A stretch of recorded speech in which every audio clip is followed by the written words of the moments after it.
नमस्कार दोस्तों, स्वागत है आप सभी का कर्नाटका ट्रैवल व्लॉग सीरीज के एपिसोड नंबर 7 में। तो पिछली वीडियो में हमने कवर किया था ईसा फाउंडेशन चिकबल्लापुर के जो आदियोगी की प्रतिमा है वहां का डे, उसके बाद नाइट, और उसके जस्ट लेटेस्ट वाली वीडियो में एपिसोड नंबर 6 में हम वहां से चिकबल्लापुर से यात्रा करके पहुंचे हैं हम्पी, और सुबह का नाश्ता करके अभी हम जा रहे हैं विजय विट्ठल टेम्पल के लिए।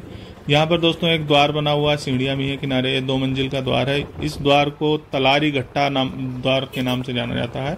ये एक टैक्स कलेक्शन पॉइंट हुआ करता था। तलारी घट्टा का शाब्दिक अर्थ भी होता है टैक्स कलेक्शन पॉइंट। तो हम पहुंच चुके हैं अभी विजय विट्ठल टेम्पल के पास में। बाहर कुछ दुकानें लगी हुई हैं, आप देख सकते हैं। जूस वगैरह यहाँ पर मिल जाते हैं, गन्ने के जूस या स्नैक्स वगैरह। और ये है दोस्तों एएसआई का जो मेन गेट है, और इसके अंदर लगभग 1 किलोमीटर आगे विजय विट्ठल टेम्पल है। यहाँ पर देखिए दोस्तों, ये उनका ऑफिस है एएसआई का। टिकट काउंटर भी है, स्कैनर भी लगे हुए हैं, मैं आपको पास से दिखा देता हूँ। और यहाँ पर ये वैन खड़ी है। इसका शुल्क जो है वो 10 रुपये एक साइड का है, 10 रुपये दूसरी साइड का है। लेकिन आप चाहें तो दोनों टिकट यहीं से ले सकते हैं, और जब गाड़ी जाने लगे तो बैठ जाइए और वापस। अभी तो भीड़ बिल्कुल नहीं है, तो कोई असुविधा नहीं होगी।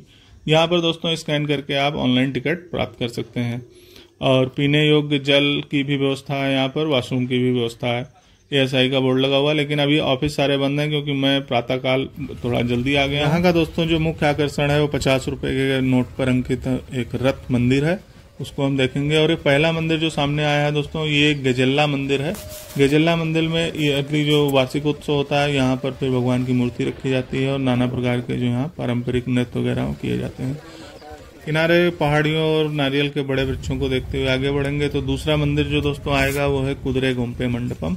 यहाँ पर भी नक्काशी वगैरह बहुत अच्छी है, और किनारे किनारे पहाड़ियाँ आप देख ही सकते हैं। ये पूरी पहाड़ियों पर ही, पूरा शहर हम्पी ही पहाड़ियों पर ही बसा हुआ था। ऊंची ऊंची पहाड़ियों के मध्य में नदी भी है तुंगभद्रा निवर, उसको भी हम देखेंगे आगे वाली वीडियो में। तो ये किनारे किनारे जो दोस्तों पिलर दिख रहे हैं, यहाँ पर कभी मार्केट लगा करती थी।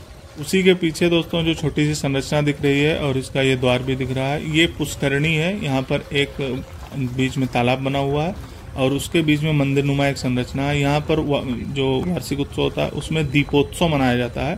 किनारे किनारे सारे दीपक जला के, जिस प्रकार दीपावली मनाई जाती है, उसी प्रकार से दीपोत्सव यहाँ पर मनाया जाता है। गेट से लेकर मंदिर के बीच में लगभग 1.1 किलोमीटर तक ये लंबी पूरी मार्केट लगती थी। और अभी हम पहुंच चुके हैं दोस्तों विजय विट्ठल मंदिर के ठीक सामने। मैं आपको चारों तरफ का दृश्य दिखा देता हूं। मंदिर के हम ठीक सामने में खड़ा हुआ हूं अभी। इधर भी एक मंडपम था जिसे नष्ट कर दिया गया है, और किनारे की तरफ 2 मंजिला एक मार्केट का वो बना हुआ है। सामने जो दोस्तों पहाड़ी दिख रही है, यहीं पर यह मान्यता है कि हनुमान जी का जन्म हुआ था। और इस पहाड़ी को अगर सामने से आप देखेंगे तो हनुमान जी के फेस की तरह दिखता है। आप देखिए दोस्तों, जो राइट की तरफ, पहाड़ी के जो राइट की तरफ ढलान है, उधर आप देखेंगे तो हनुमान जी के फेस के जैसा कुछ बनता हुआ दिखता है।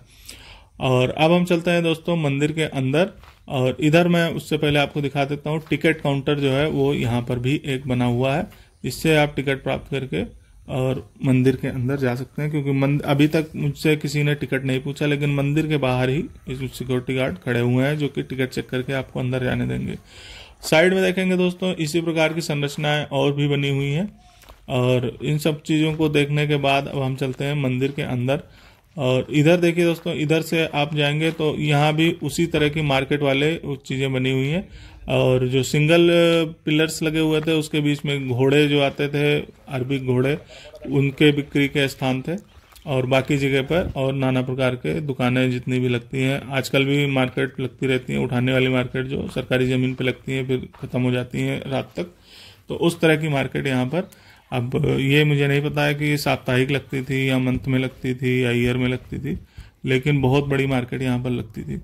और इसको 5 राजाओं ने एक साथ, 5 सुल्तानों ने आसपास के, जिसमें गुलबर्गा, हैदराबाद, विजयपुर, इस तरह के लोगों ने एक साथ आक्रमण किया था विजयनगर एम्पायर के ऊपर। ये कृष्णदेव, राजा कृष्णदेव के बाद की बात है। उसमें ये सारा विध्वंस किया गया था कि सारे मंदिरों को, बाजार को, सब कुछ तोड़ ताड़ के, महल को, वो चीज़ें मैं आगे दिखाऊंगा। और ये अंदर का मैंने दोस्तों आपको एक चारों तरफ का व्यू दिखाया। अब 50 रुपए के नोट पर जो अंकित हमारा रथ मंदिर है उसको देखते हैं। ये बिल्कुल ठीक सामने हमारे है, और इसी एंगल से इसकी फोटो ली गई है, जिस एंगल से मैं आपको भी दिखा रहा हूँ। सामने पहाड़ी, आप इसमें नोट में भी पहाड़ी देख रहे हैं, और उधर सामने। तो दोस्तों इस रथ मंदिर के अंदर पहले गरुड़ भगवान की मूर्ति रखी जाती थी और इस रथ मंदिर को उड़ीसा विजय के उपलक्ष्य में बनवाया गया था, क्योंकि उड़ीसा में भी इसी प्रकार का रथ मंदिर था। अभी पूरे भारत में 3 रथ मंदिर इस प्रकार के हैं, एक यहाँ पर है, एक उड़ीसा में, उड़ीसा का भी ब्लॉग आने वाले कुछ दिनों में आएगा, और तीसरा रथ मंदिर महाबलीपुरम में है। तो अब हम एक एक करके दोस्तों जो आसपास में मंडप बने हुए हैं उनको देखते हैं और फिर मंदिर को देखते हुए आगे की ओर बढ़ेंगे। तो ये मंदिर दोस्तों जो मुख्य मंदिर है विजय विट्ठल मंदिर, उसके राइट में बना हुआ है सामने की तरफ, और इस मंडप का नाम है कल्याण मंडप। इसी मंडप में दोस्तों कृष्ण भगवान की पद्मावती और लक्ष्मी माता से शादी करवाई जाती है हर साल, और फिर उस जुलूस को लेकर के वहां तक जाया जाता है जो पहला मंदिर मैंने आपको दिखाया था, गेजल्ला मंदिर तक। तो अभी दोस्तों इसके मैं मध्य भाग से थोड़ा बाहर खड़ा हूं और एक एक करके मैं आपको पिलर की नक्काशियां दिखा रहा हूं। इसको मैं दोस्तों जो अंदर की तरफ पिलर हैं 6 पिलर, वो समरूप हैं, एक जैसे बने हुए हैं, और बाहर की तरफ देखिए दोस्तों जो छत की ढलान है वो सादी है, उस पर कोई आकृति नहीं बनी हुई है, लेकिन जो मध्य भाग है वहां पर आकृति बनी हुई है। ये दोस्तों पिलर जो लगे हुए हैं इनको म्यूजिकल पिलर के नाम से जाना जाता है, यानी इसको जब आप टैप करेंगे तो विभिन्न प्रकार की ध्वनियां निकलती हैं। इसमें सारे गामा पाधा निसा वाला पूरा स्वर आता है।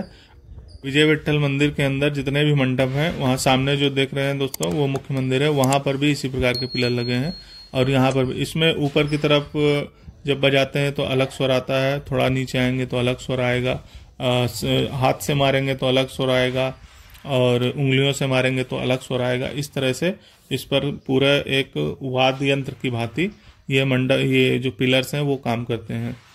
और ये देखिए दोस्तों ये अंदर का दृश्य, इसमें शेर जो आकृति बनी हुई है उसमें शेर, मगरमच्छ, घोड़ा, हाथी, ये सारी चीजें एक इल्यूजन की तरह बनाया गया है। मैं आपको कहीं एक जहां पर सुंदर दृश्य आ रहा होगा वहां पर दिखाऊंगा कि कैसे ही। अभी दोस्तों विजय विट्ठल मंदिर के अंदर जाने के लिए अनुमति नहीं दी जा रही है, क्योंकि अभी निर्माण कार्य चल रहा है और बाहर ही गार्ड ने हमें रोक दिया है। तो बाहर से हम दोस्तों मंदिर को दिखाते हुए आगे की ओर बढ़ रहे हैं। ये उसका लेफ्ट साइड है और राइट साइड है, मैं थोड़ा दूर से भी दिखा देता हूँ। और उसके लेफ्ट साइड में यानी मंदिर के लेफ्ट साइड में ये एक दूसरा मंडप बना हुआ है। इस मंडप का नाम है संगीत मंडप। यहाँ पर राजा रानी के साथ में और जो दरबारी थे उन लोगों के साथ में, मंत्रियों के साथ में बैठ करके संगीत सुना करते थे, इसलिए इसका नाम है संगीत मंडप। यहाँ पर जितने भी पिलर बने हुए हैं दोस्तों, हर पिलर पे जो आकृतियां बनी हैं उन सारी आकृतियों में कोई ना कोई वाद्य यंत्र है, और यहाँ पर भी जो पिलर बने हैं उसमें भी अलग प्रकार की ध्वनि आ रही है।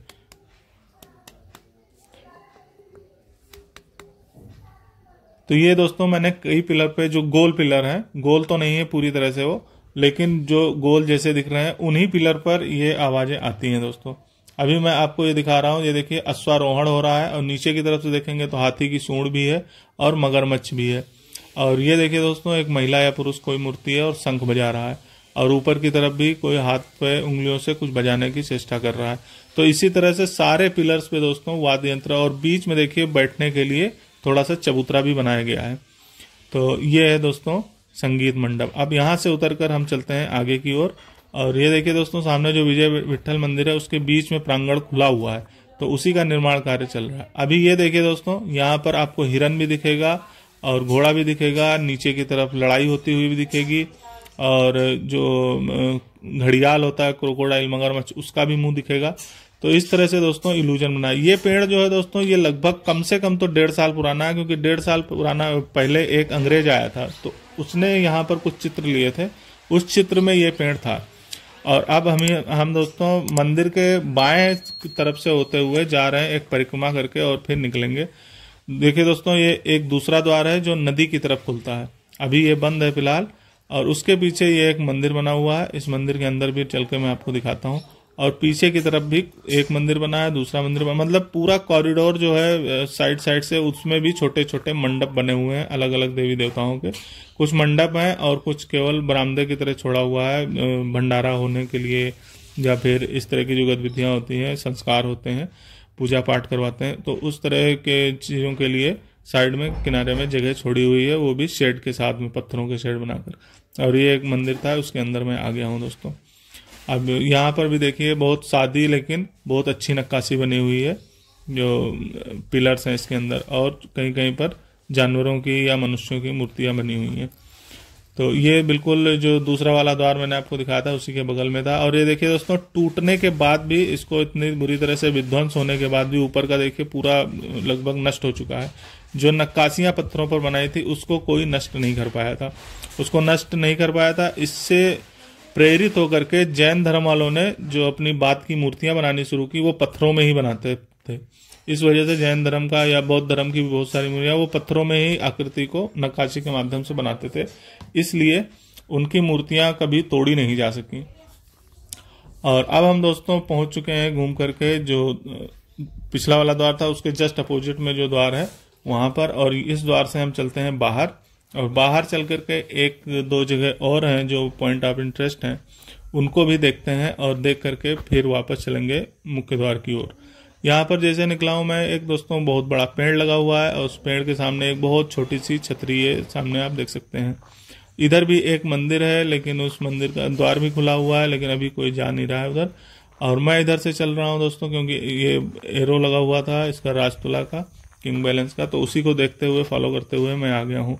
और यहाँ पर कम से कम 2 मंजिला की ऊंचाई जितना ये एक पत्थर, दोनों तरफ का पत्थर का पिलर है और उसके ऊपर पत्थर की बीम पड़ी हुई है। इसको किंग बैलेंस के नाम से जाना जाता है, राजतुला के नाम से। यहीं पर जो राजा था, यहाँ पर राजा हुआ करते थे, वो अपने बराबर अन्नदान करना या अपने बराबर वस्त्र दान करना या सोना चांदी दान करना, पैसे दान करना, तो वो इसी तुला पर किया जाता था।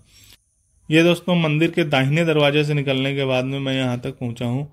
और यहाँ पर देखिए दोस्तों, नक्काशी के माध्यम से दिखाया गया है कि कैसे जो नागरिक लोग होते थे, राजा के जो प्रजा होती थी, वो किस प्रकार से उसका अभिवादन कर रही है जब वो अपना राजा दान के लिए अपने को स्वयं को तौला रहा है।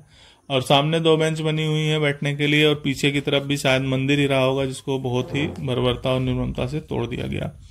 सामने देखिए दोस्तों, ये 2 मंजिला मंडप के नाम से लिखा हुआ है, यानी ये 2 स्टोरी का कोई मंडपम या शायद प्रवेश द्वार रहा होगा। तो यहाँ से दोस्तों इस वीडियो को समाप्त करते हैं। अगली आने वाली वीडियोस को पाने के लिए चैनल को सब्सक्राइब करना और इस वीडियो को लाइक करना मत भूलिएगा। नमस्कार।